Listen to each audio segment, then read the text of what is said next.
Сегодня Всемирный день сельской женщины. Праздник установлен Ассамблеей ООН 11 лет назад. В Чувашии по этому поводу впервые прошел межрегиональный конкурс «Восславим женщину родную». 16 участниц из Чувашии, Башкортостана, Пензенской, Ульяновской и Ленинградской областей приехали в Дом дружбы народов, чтобы побороться за звание «Лучшая сельская чувашская женщина-2019». Хуплу, шертан, домашнее пиво. Чувашская кухня вкусная и разнообразная, но каждая хозяйка даже одно и то же блюдо готовит по-разному. Члены жюри оценили вкусовые и эстетические качества лакомств и выбрали самую умелую хозяйку.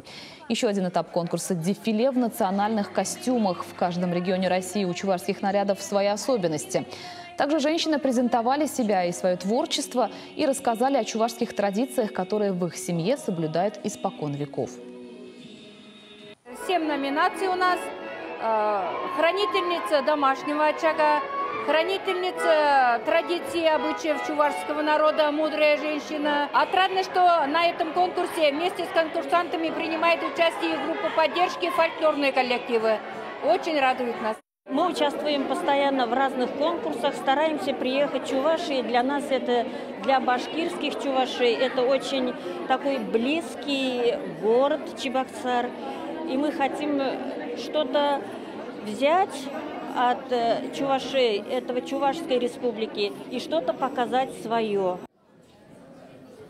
В составе жюри конкурса были специалисты разных жанров искусства и общественные деятели Чувашии. По баллам они определили победителей в 7 номинациях, а также присудили призовые места. Лучшей сельской чувашской женщиной признали Татьяну Серебрякову из Ульяновской области.